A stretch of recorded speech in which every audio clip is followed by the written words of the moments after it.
Hi everyone, and welcome to the 2024-25 series of the Mishcon Sports Law Academy.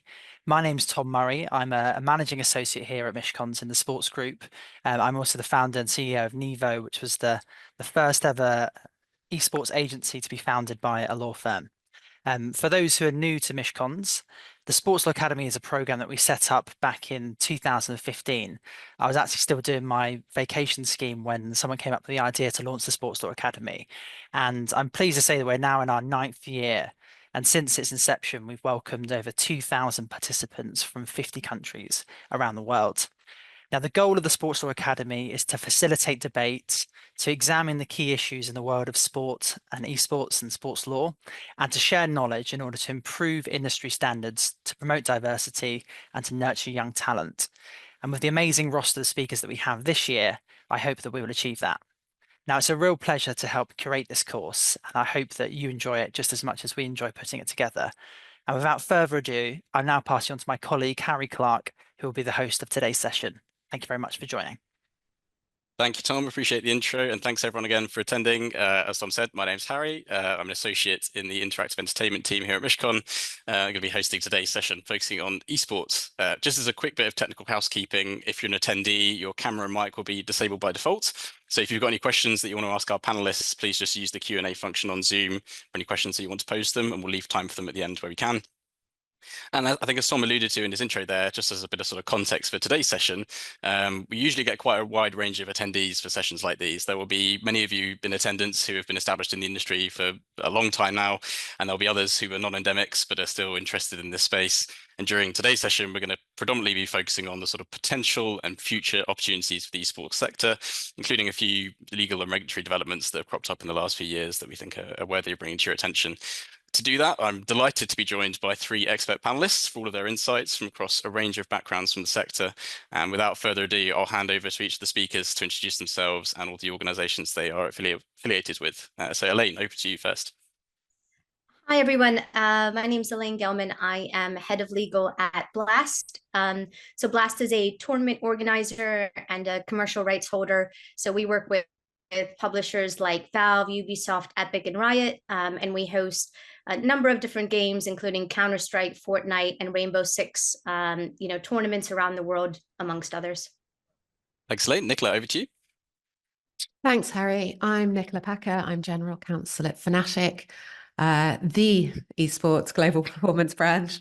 I had quite an unusual route probably to esports compared to some people in the fact that my career to date, or before joining Fnatic, had been a mixture of tech, live entertainment, media, and traditional sports. The legal team at Fnatic, we've currently got three of us, and we cover all aspects of the business, from the pro players and the 5 core titles that we run, the gaming peripherals that we manufacture and distribute, and also our fan engagement of we've got over about 35 million social media fans at the moment. Amazing. Thanks, Nicola. And finally, Sam. Cheers, Harry.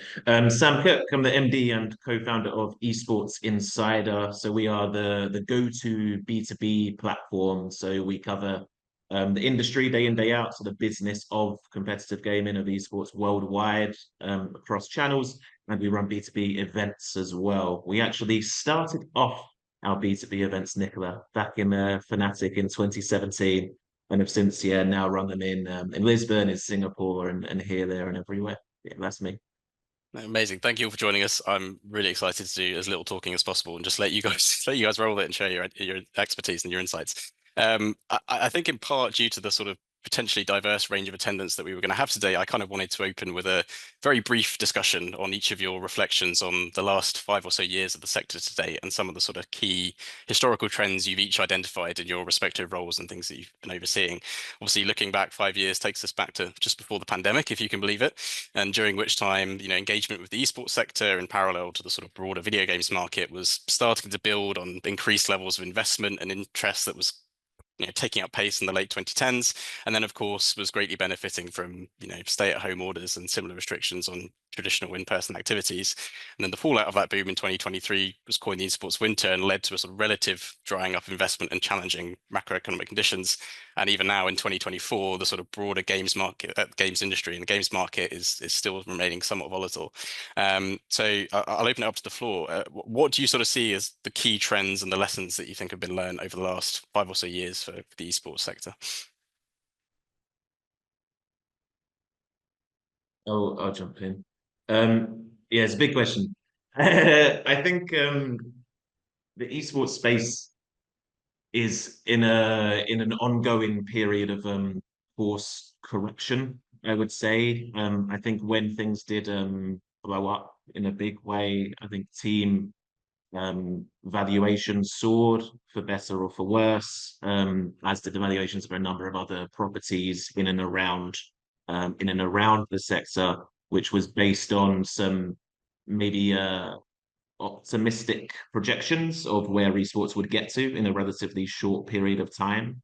Obviously, COVID was a weird, well, a weird time for everybody. It was a weird time for the sector, in that there was more awareness and more eyeballs on it than ever before. But I've been asked the question plenty in terms of like, was it a good or a bad thing for the sector as a whole? And I'm not sure necessarily that it was like that additional exposure in one way was a very good thing, right? Like now, I think the biggest change now is that when we speak to brands, non-endemic brands, a term we love in this space, and when we speak to brands about esports, it's far rarer than it was pre-COVID for people to say, what is esports again?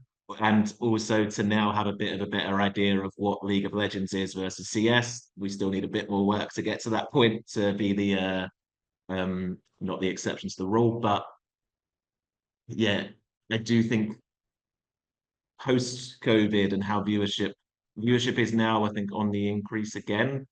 And this is speaking very generically across titles, across esports, across competitions, but it did really blow up during that time. And then, brands that got involved, et cetera, were like, oh, amazing, this is going to continue to grow and continue to grow. And then obviously when people were allowed outside again, that did change a little bit. I'm still incredibly bullish on this sector. And I think you mentioned the esports winter term, Harry. I think we're often a bit unreasonably negative about our own sector, or I think a lot of people in and around the sector are unreasonably negative about it. I think there are a lot of reasons to be optimistic and to be positive about its future. Now we are on more of that course correction path. Absolutely. And Nicola, you sort of hinted at the outset that right now in your current role, you're having to wear a lot of different hats in terms of the business getting involved in all sorts of different areas. Has that sort of historically been the case, or how has the sort of organization perspective changed in that front in the last 5 years? Yeah, absolutely. Because for a number of reasons, teams in particular and other esports orgs are having to find different ways to monetize and work within different models, and that comes with its own challenges. You're having to look at things from different perspectives all the time. I mean, I agree with Sam in terms of I still think there's a long way to go for esports. I mean, interest and investment is still growing. It looks slightly different, but I think we're certainly a long way from full market penetration here. And I think that the challenge that we have in some areas and why we may be starting to look at things in a different way is that the esports is still kind of niche a little bit within gaming itself. So whilst there's this sort of, everyone quotes the numbers for this huge gaming industry, esports within that it is a small part of that still. In terms of that viewership side, is one thing that I think is interesting that has outlasted COVID is that communities that were built over COVID on platforms like Discord, Reddit, they've actually outlasted the pandemic. And they're continuing to provide what they did then, which is quite often just a sense of belonging, camaraderie, And we're continuing to see the inclusive spaces, well, increasingly inclusive spaces, with efforts to promote diversity, and that's outlasted the pandemic as well. What's interesting is that beyond those online communities, we're now seeing continued investment in in-person experiences as well. So some of those online platforms coming together in person and bringing them together in real life. And league and tournament organisers are looking for that as well from teams and other areas. So that's quite a sort of a necessary shift on from those communities during COVID. Thank you. I think that's a nice segue into kind of thinking about the present day. And obviously, like 2024 showed a lot of promise for some of the sort of near-term opportunities for the sector. And Elaine, I'll come to you first on this. And unsurprisingly, one of the most predominant kind of points of discussion has been the Esports World Cup in Saudi Arabia. I think it was 250 million hours of viewed content and 500 million kind of visitors across this 8-week run. You know, staggering numbers and record setting. But what are your sort of takeaways in terms of the implications for the sector as a result of this event going forwards and the long-term impact it might have?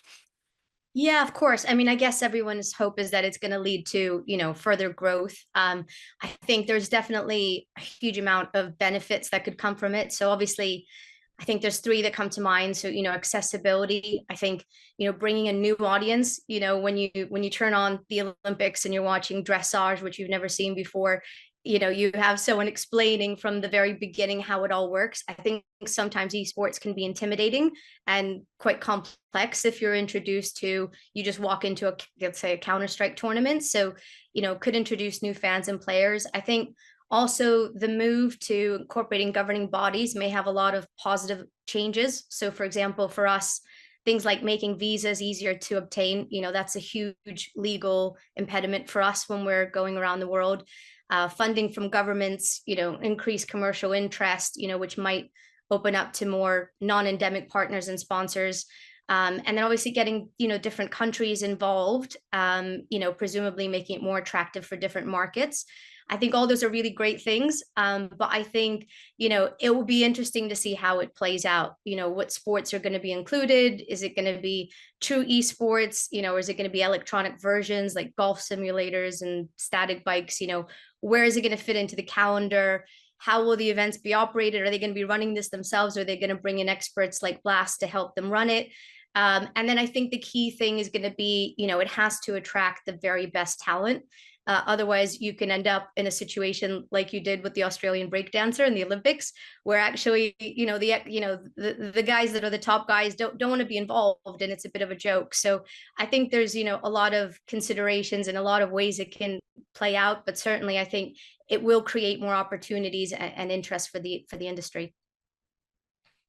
Yeah, absolutely. Obviously, a lot of parallels in the discussion between the Olympic esports games as well. That was a major announcement from this year. Quite a notable step up, I think, in a lot of the discussions and the framing of this, rather than, compared to some of the sort of previous attempts like the Olympic Virtual Series from 2021. Sam, I know you've had some really interesting discussions with those who have been like at the heart of trying to shape what this is going to look like, and some pretty high level discussions on that front. What do you think the sort of Olympic angle might contribute here, sector?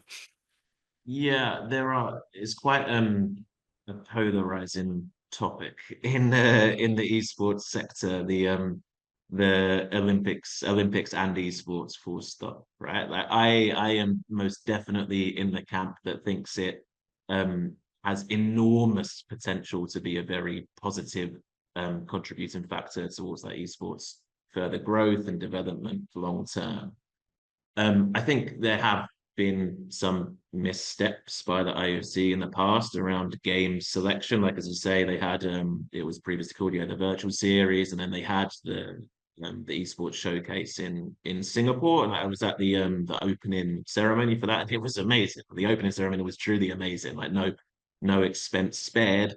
I don't know what the viewership or in-person attendance and or viewership was of those events. But it was a lot of the criticism was that it was games that aren't really esports, right? It was like an obvious example was a mobile game called Tic Tac Bow, right? That no one really played, let alone watched.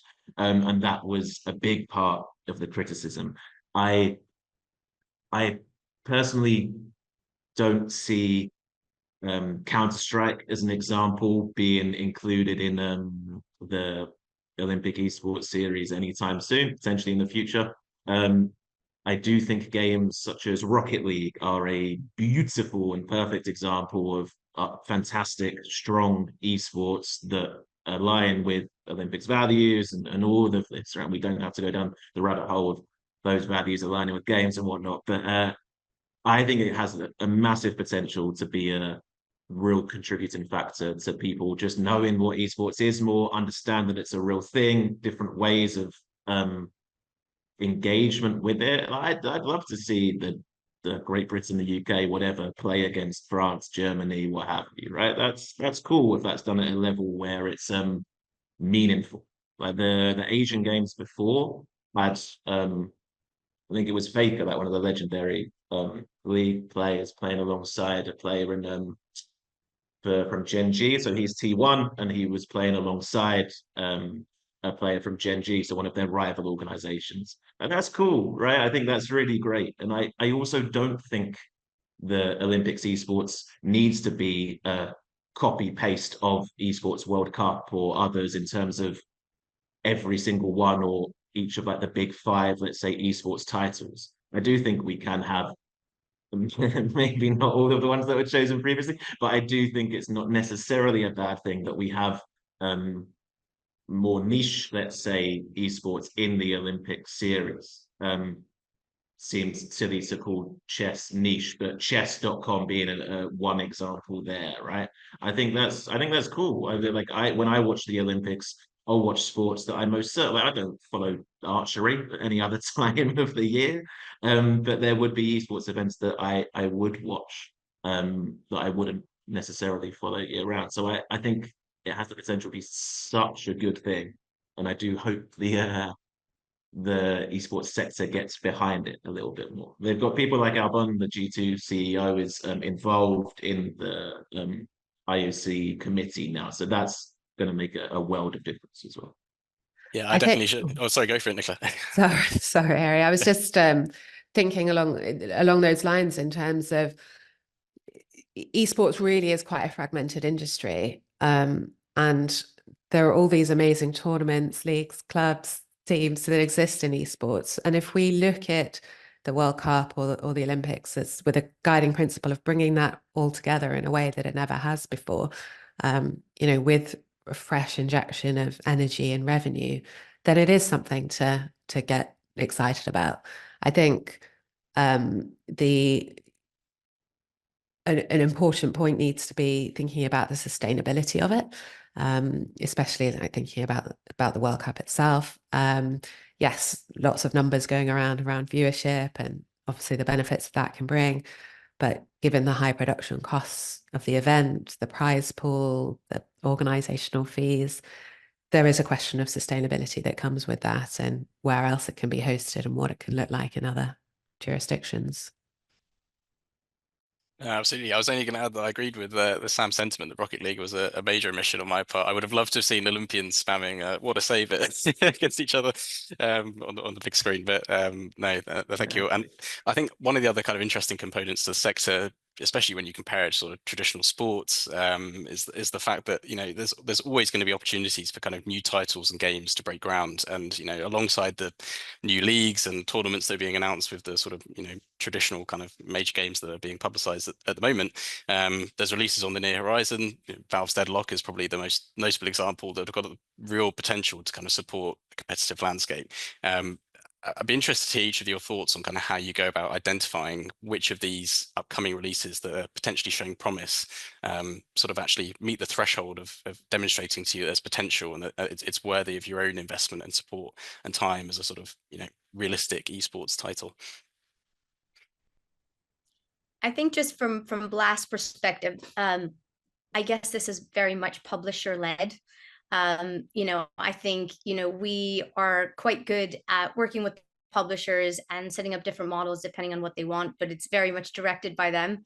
I think a good game doesn't necessarily make a good esport. And obviously some publishers have certain requirements in regard to violence and other things that, create kind of barriers to entry in that respect.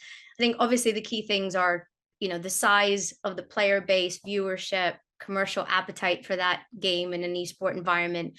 But yeah, we would certainly be very excited to see some new games. It's been a few years, I think, since a big one broke out. And I think also interesting to see how mobile devices will, accommodate the gaming experience and whether that will change kind of what those new big games will be. Yeah, I think I completely agree that it needs to be publisher led, right? And obviously from Elaine and the tournament organizer side and Fnatic, the team stroke organization side, they're going to have very different perspectives as to when and why and how they get involved in esports titles, right? For us, we cover all of them as best we can, and we try to bring all of them into the B2B events we do, and of course, coverage wise as best we can. One that I think, fairly undoubtedly most exciting right now because it's a Riot Games title, and we know that they're very serious when it comes to building esports ecosystems. Is 2XKO, so the new fighting game, which I actually don't know when. I think it's coming out in full next year, but I might be wrong on that.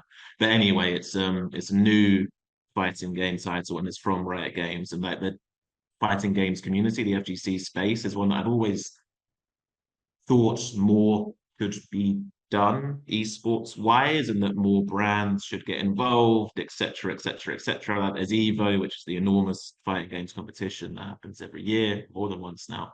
But I'm hoping that this could be the fighting game that really makes it becomes that breakthrough fighting game title as an esport. But we will see. But yeah, I think if anyone could do it, that'll be right. From a team perspective, it's so broad in terms of what we have to look at for the whole ecosystem for a title. So the potential longevity, the current viewership, publisher relations, extremely important. The marketing fan base that already exists for the title in a team's core jurisdictions, obviously revenue opportunities.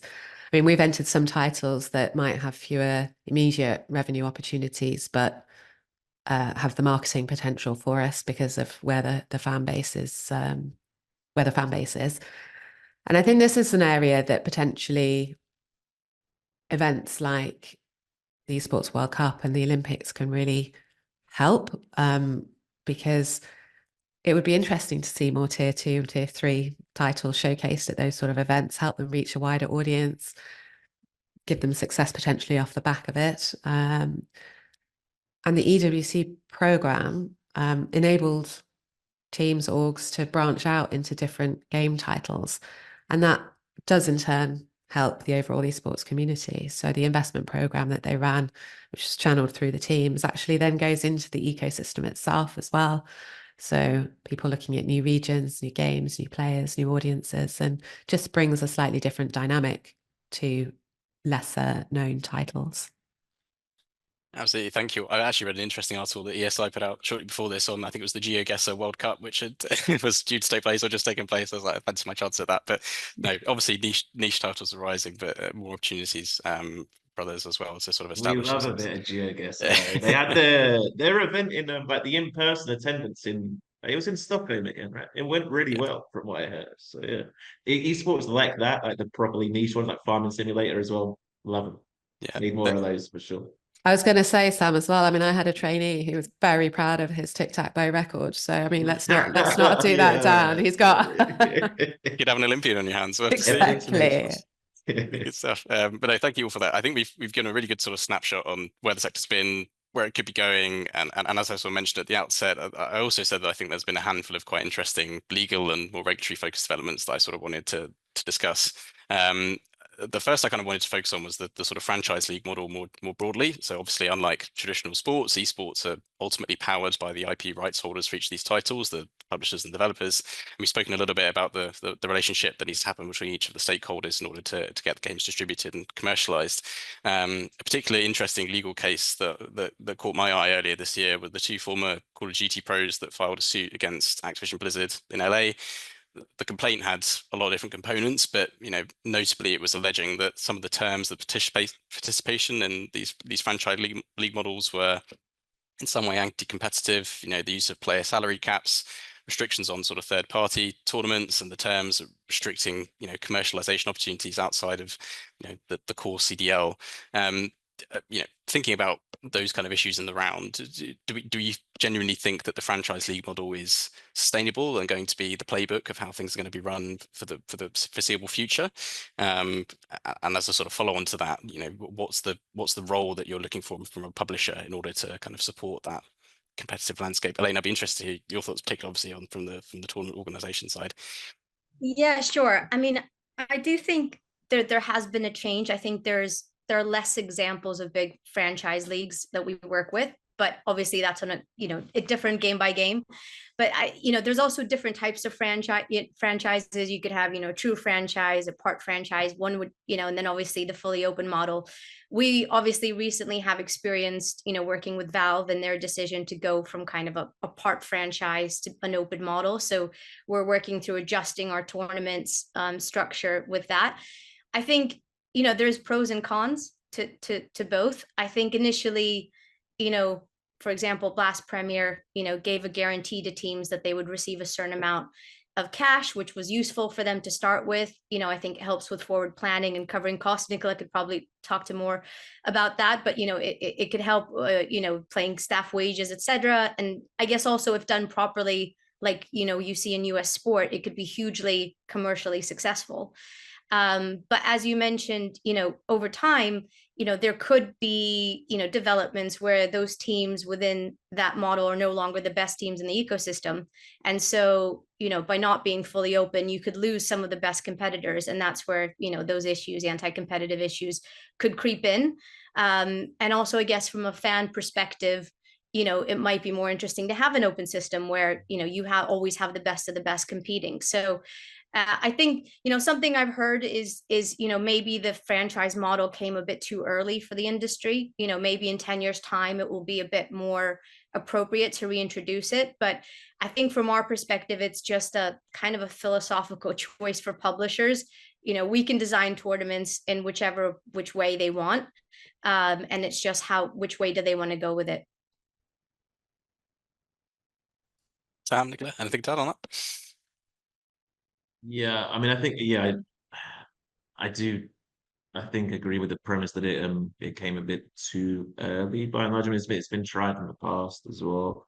Um, it depends. It depends on a number of things, right? It depends on which game, which esport, how it's done. Speaking as a fan and as like a British football fan first and foremost, like the idea of promotion and relegation is everything, right? Like you don't get the Leicester City's stories if you just have a very safe league, right, and a very safe pool of teams. But then again, I do understand it from the commercial points of view.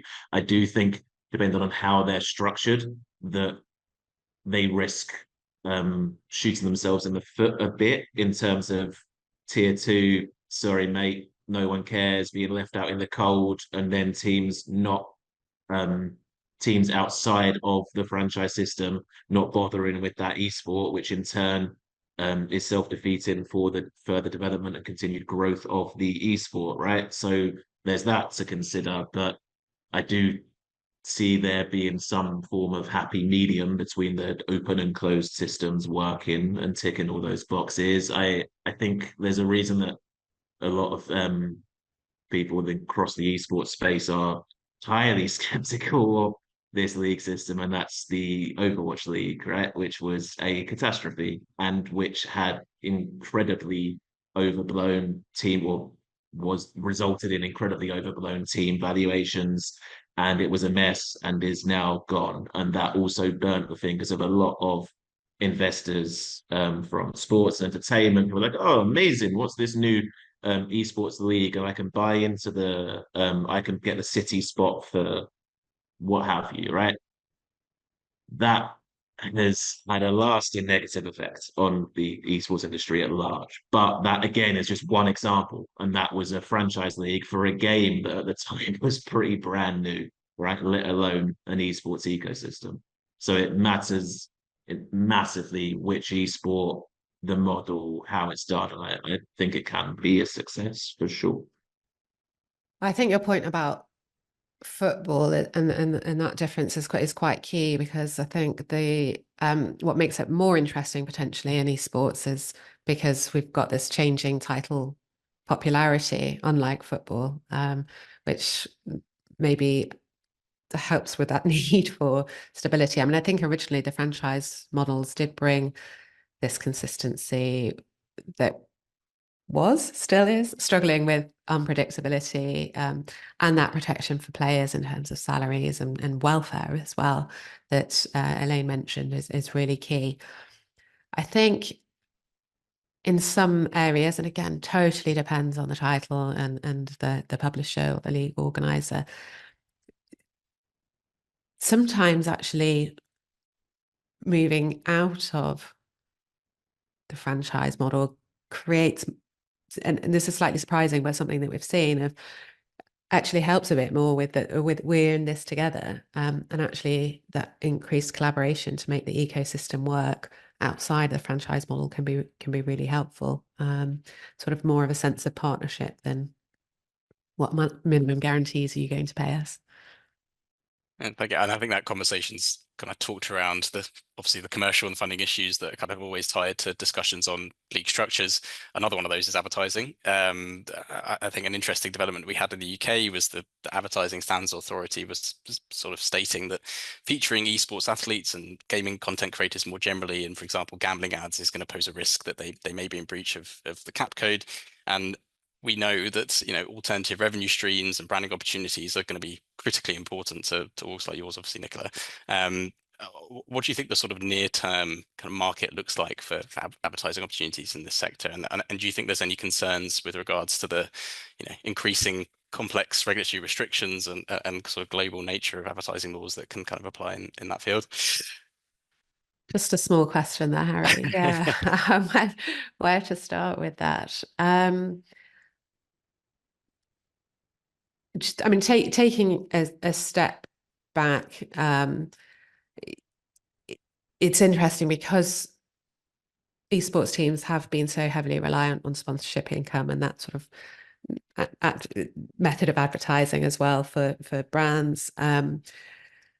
It's and that's been difficult over the last few years for everyone, and sort of moves into other areas of the ecosystem, sort of like digital content sales that might be more resilient to economic downturns is quite interesting. And then that has a wider impact, for asset value investment opportunities as well.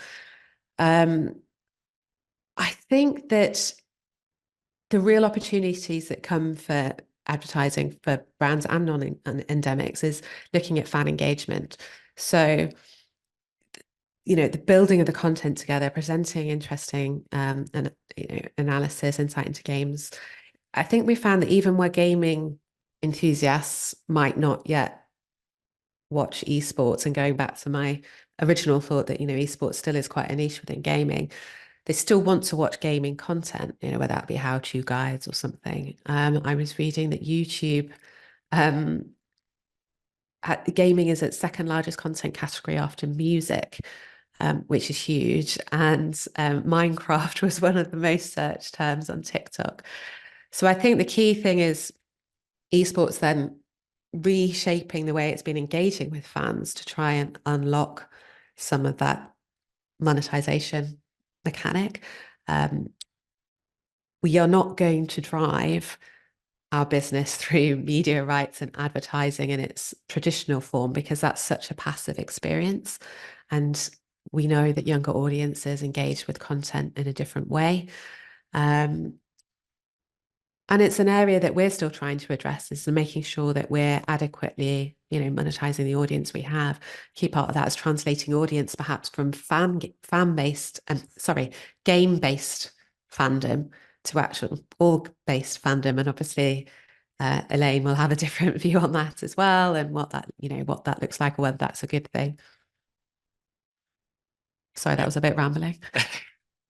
Elaine? Yeah, I mean, I think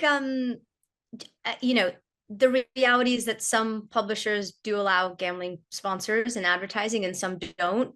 So, for some games, it makes the game sustainable, having that injection of cash.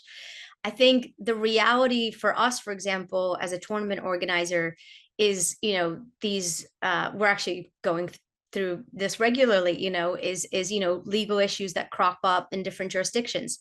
And so I think the reality in the short term will be that tournament operators will end up choosing to go to jurisdictions where they are able to accommodate the sponsors that they have, whether that is, you know, betting or anything else. So I think that is a reality of what will happen. But I think there's, you know, for advertising, there's also interesting things, you know, that are happening with products and other things that I think we're going to touch on later. But yeah, both endemic and sort of non-endemic sponsorships. I think you know, the industry, I think we at Blast are certainly looking at every opportunity, and that includes, you know, betting sponsors when that's allowed by the publishers. Amazing. Thank you. Sam? Yeah, I think just chuck an extra bit in here. I think one, when it comes to advertising, more generally, one challenge across the space is still the same it's kind of ever been, is timelines, right? And a lot of the time, next year, who's going to be hosting the Counter-Strike majors? When are they going to be? Where are they going to be? We'll let you know. Right? And that's not easy when you're speaking to brands and you want to get into their budgets for next year and you want to do a big activation. It's a challenge across the space. I mean, and again, as always, the caveat that it varies um, with Riot Games, who, you know, control and operate their, at least their top tier competitions, etc., and things like EWC very much becoming tempo event. We know that it isn't going to move anywhere else, right? That's in Riyadh for ever, right? And dates wise and games wise will change, but we know that that's going to be there. And I know that CEOs such as Blast are moving more towards getting those tentpole events in the ground, but it's also often out of their control and in the hands of the publishers, like with the example of the CS majors. So it is somewhat nature of the beast that makes it, the nature of the beast currently anyway, that makes it somewhat difficult to work with brands regardless of the sector they're in. Absolutely, and it's definitely a tenet in most sort of influencer agreement, you know, discussions and negotiations for both parties, right? The influencer wants to know what they can post when, get their content pipeline set, and make sure that they know what's expected of them. And equally, the brand wants to make sure that there's a you know, a core commitment there, and they're getting what they want from the athlete or from the influencer in return. So timeline's always been a good issue. Really engaging so far. Thank you all. At this point, we're going to take a quick break from the sort of panel format and hand over to my colleague Adam from our employment team, who will build on this nicely and give a bit of a spotlight on some of the more prominent employment law issues that we've seen from the sector. So Adam, over to you. Hi, everybody, and thanks, Harry. And thank you to all of the speakers as well. I've been so engaged in the content so far that, to be honest, I kind of forgot that I'd need to speak in a minute. Yeah, no, thank you. It's been really interesting so far. I don't have much time because I certainly want to shift back to all of the panelists and hear some more thoughts. So I'm just going to give a couple of high-level themes of what we're seeing in the esports industry in terms of employment law. And I think the first theme, and really the reason why it's worth touching on this topic in the first place, is the rise of employment in esports. You know, gone are the days where there were teams of convenience built, you know, for the sole purpose of competing at a random tournament, you know, at the back end of nowhere. Now, at the top level, especially, you know, the vast majority of esports athletes are categorized as employees when we look at any of the, you know, relevant legal tests for that. In terms of, for example, integration, these athletes are representing their teams on the global scale. You know, they are wearing their branded shirts and working for a particular team. You know, you can recognize an athlete as a Fnatic player, for example. In terms of control, the teams are exercising far greater control over the players and what's expected of them. And in terms of financial security too, you know, with the rise of salaries in the industry, players can benefit from financial security that indicates them as an employee rather than self-employed or another status. And remuneration has evolved, rapidly, very dramatically. Players are not just benefiting from salaries, but, a wide array of prize money, commission based on team success or sale of in-game items, sponsorships. And it's not just team-based remuneration as well. A lot of these players are benefiting from their own personal trade, sponsorships in their personal capacity and streaming revenue, which is particularly prevalent as well. So revenue streams can be quite creative, quite lucrative, but they do require clear drafting, clear delineation of where the income is coming from, how it's generated, and then the consequential tax treatment of that as well. One of the most common issues that arises out of the esports industry is relating to this remuneration and the timeliness of it and whether or not it gets paid at all, to be perfectly honest, in some cases. This is really the second theme that I think is worth touching on, and that's the codependence of stakeholders in the esports industry. Each stakeholder promising to provide services or payments to another, but then in turn, in order to do so, relying on another stakeholder higher up the ladder. So there's a heavy amount of reliance on timely performance in order to fulfill their own obligations. And I'm sure that some of the speakers will be able to, will have thoughts on that. But, from time to time, delays beget further delays, and it's often those further down the ladder that end up in the most jeopardy, usually the players themselves. So remuneration for players is one of the most common issues that arise, certainly from the player's perspective anyway. So what can be done? And that, I think, is the third theme to touch on, and that's reform. What kind of reform or steps could we see in the esports industry? And if we focus on tackling remuneration and timely payment between stakeholders, one thing that could arise is unionization. Now, at the moment, we haven't seen a strong stand on unionization so far. We've seen a lot of calls for it, but at the moment, we don't have too much in the way of structured unionization. And I think that one of the problems with unions getting off the ground and getting a really enforceable and clear foothold is the volatility of the industry, as well as the kind of unique and powerful role of publishers in the industry as well.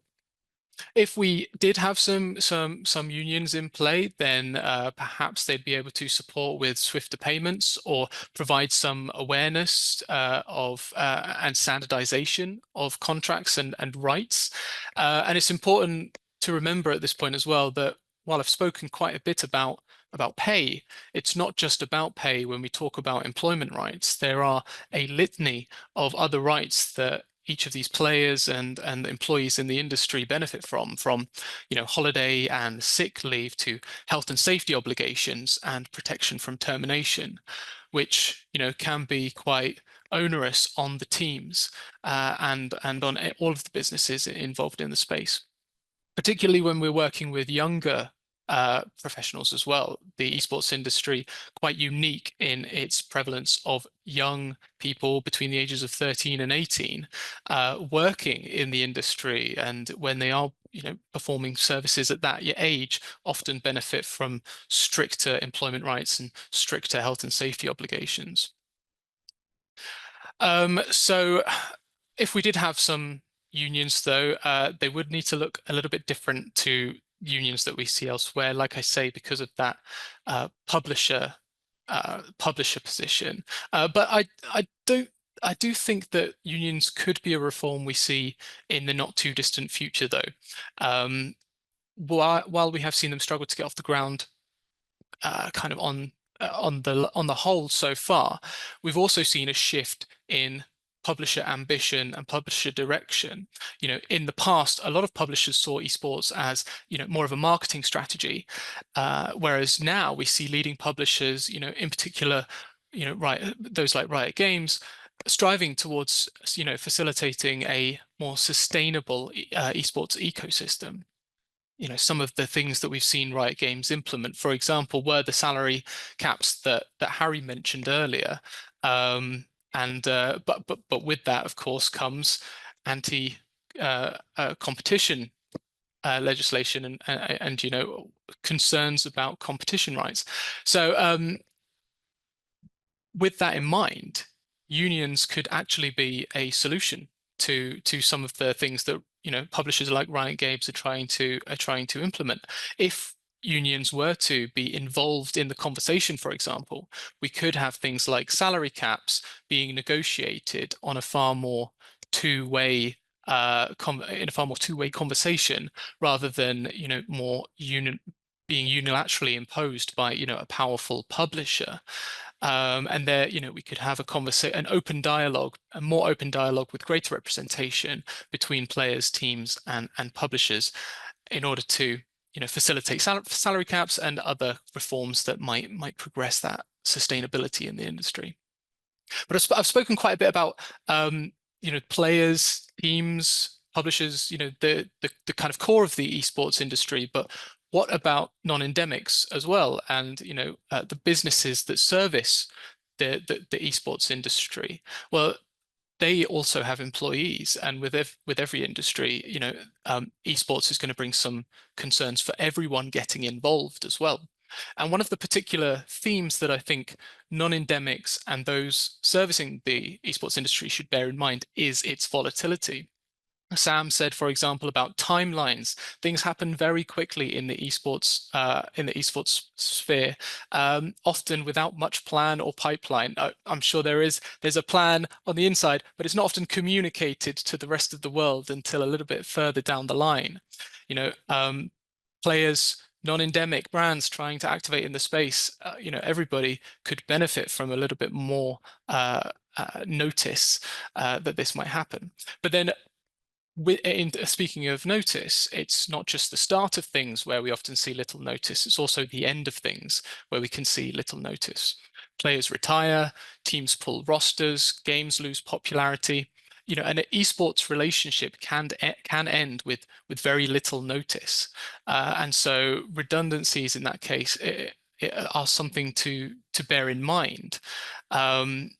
Businesses entering the space and servicing the space should come in with optimism. The marketing opportunities are incredible, but also have a strategy in place for what happens if the market changes, what happens if a player, a team, or a game suddenly changes and we need to change our direction. So if you've got a team, for example, dedicated to, a marketing team dedicated to marketing within the space, then that team could see some very rapid changes without very much notice. And it's also, in the same vein, worth looking into automatic transfer provisions. For example, if work is moved around rather than being kind of cancelled completely, then automatic transfer provisions like the UK's TUPE and others that are very prevalent in the EU could also apply to your teams. So worth getting strategies in place, worth protecting the business. And in terms of other business protections that are worth thinking about in employment cases, IP, Harry spoke about the importance of IP. It's incredibly important in the esports industry in particular. And so it's worth navigating employment and the transfer of IP to employers, but also reinforcing that transfer of IP and understanding when IP is being transferred because it's been created in the course of employment, but also versus personal capacity. Like I said, there's a lot of esports athletes who also have their own interests. Perhaps they are streaming as well, or, separately from their employment. And so understanding what constitutes the course of employment and what happens with the IP, both within employment and outside of employment, understanding where that goes and where that sits is particularly important. Finally, as well, another business protection is restrictive covenants. So understanding that you can use restrictive covenants to kind of protect the stability of your team is fantastic, is really important to do. But there are limitations on that. We spoke about anti-competition laws, and they can apply to restrictive covenants as well. So they're not a silver bullet, they're not a protect-all or a panacea. Sometimes they can go too far, particularly if you're trying to substantially limit somebody's livelihood, or if their specialized skills aren't as transferable. So for players, for example, it might be quite difficult to restrict their transfer to other teams. But if you're thinking about restrictive covenants or anything that I've spoken about today, I'd definitely recommend getting in touch, getting some legal advice, and we'd be more than happy to help. Perfect. Thank you so much, Adam. Great snapshot, whistle-stop tour of a whole host of issues there. We're almost out of time, and but before I kind of give an opportunity to turn to audience questions, and if you've got any, please do drop them in the Q&A. I just sort of wanted to end with an open-ended question to each of our panelists on where you think you see the sector is going in, say, the next 5 years from now and closer to 2030.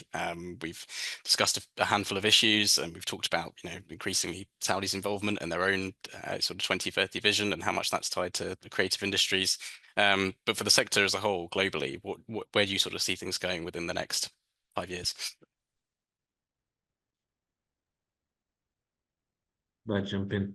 Okay. I mean, Okay. it's another big question, Harry. You're testing us today, mate.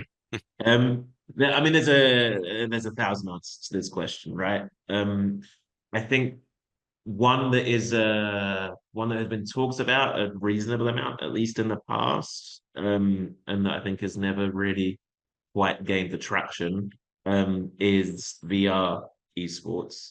I finally, when I was out at EWC in Riyadh, actually, despite it being a French company, I finally tried EVA or EVA, which is esports virtual arenas. I think there's don't quote me, but I think there's maybe like 30 worldwide now, and I think a good amount of those virtual arenas are in France, and it's a franchise business.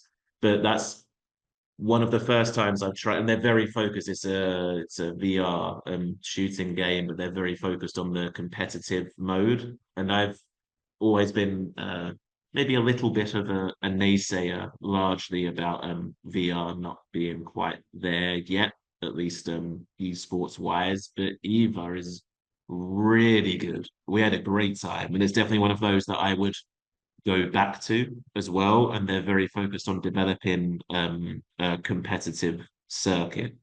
It wasn't one of the feature games, but it was a part of the EWC Sports World Cup, experience. I think that has a lot of potential. And if we're talking 5 years from now, I would hope that by then we have a serious competitive VR side for sure. Excellent. Nicola? I love how there's sort of different angles that we come at this from, because an area that I've been particularly focused on and looking at is the esports industry continuing to explore regulation, which is obviously what we were just talking about, because this esports not having its own specific regulations, certainly in the UK, despite much wider regulation being applicable to the sector. And I think if this continues to be quite fragmented in terms of rules being imposed by games publishers, tournament organisers separately, it comes with its own challenges, because we look at the unmatched position of games publishers in the ecosystem and the element of, I guess, the total control they have over certain developments, decision making, and that can have major consequences on an esports scene. And I think we'll see that maybe start to naturally change with things like the Olympics, because national governing bodies are going to have more input and get to grips a little bit more with what things look like, even if it's in the small capacity that will influence in terms of those events. Absolutely. We've got an audience question which I want to turn to on that front very shortly. But just before I do, Elaine, any final thoughts on that, on where you see the sector in 5 years' time? Yeah, definitely. I mean, I think from our side as a tournament operator, we think the future for the sector is with publishers outsourcing more of their events to tournament operators. I think 5 years ago, publishers tried to do more themselves.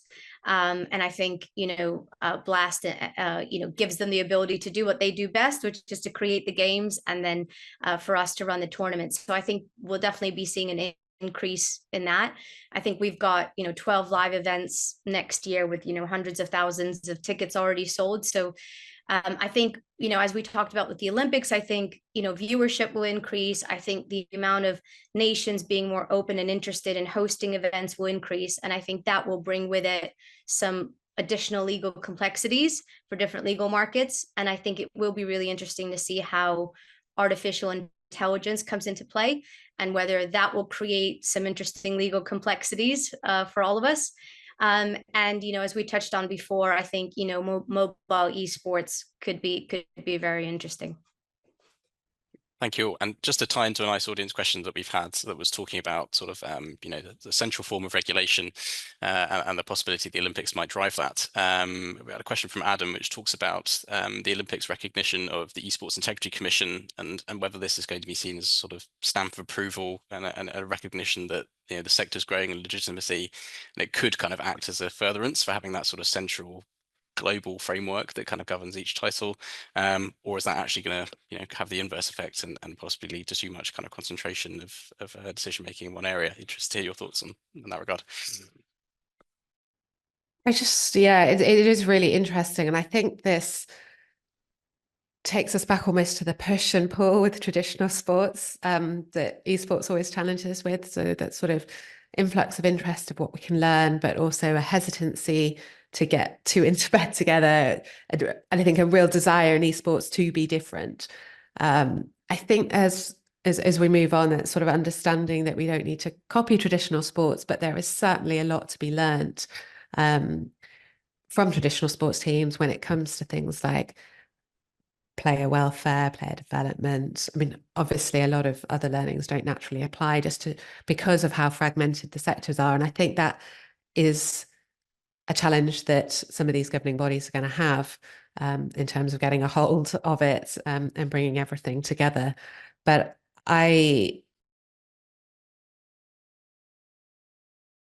Sorry, you're on mute, Nicola. Oh, I'm sorry. I must have nudged it by mistake. Yeah. I was just saying I can't see that E6 involvement is going to be anything but positive for the sector in general. Yeah, touches on another issue which came up in our audience questions as well, which is those of match fixing, ensuring there's a kind of fair play and a playing ground. Just more broadly, I think obviously there's a lot of stakeholders involved here. We've talked a lot about kind of publisher responsibility. Do you think that same responsibility lies predominantly with them, or where do you see the other stakeholders like teams and organizations and the people operating the leagues kind of have a responsibility to try and handle this issue as well? Any parallels with the sports sector there? I mean, I think from my side that we've worked with, not that we're involved in the event ops sort of team side or anything, right? But we've had a relationship with E6 since 2016, I think, if not 2017. Like Ian was on our very first ESI panel, actually. Ian Smith, the commissioner. I know they got a lot of catch a lot of heat for not doing enough, etc. But I think relative to the size of the team and whatnot, and the size of the problem against them, considering that they are the Esports Integrity Commission and not the League of Legends one or not the CS one or what have you, right? I think ESIG do an incredible job, play a generally undesirable and very difficult and very challenging role, and do amazing work as well. Whose responsibility is it exactly, right? Like everyone agrees that like we need to address this problem and do more to combat it, but who's going to step up and do it? And everyone's busy, right? And everyone's under-resourced and whatnot. So I think it does need to be a combination of, I think the publishers definitely need to be involved 100%. I think the publishers, the TOs, the teams, all of the stakeholders. And I do think we as an industry need to get behind ESIC a little bit more, because I don't know of anyone else trying to do this, right? Elaine, quick final thought as we reach the hour. Yeah, I mean, I think, as audience increases, as prize money increases and things become more lucrative and, the margins between winning and losing become smaller, I think there's more, opportunity and more interest to, gain some sort of advantage and manipulate the rules, etc.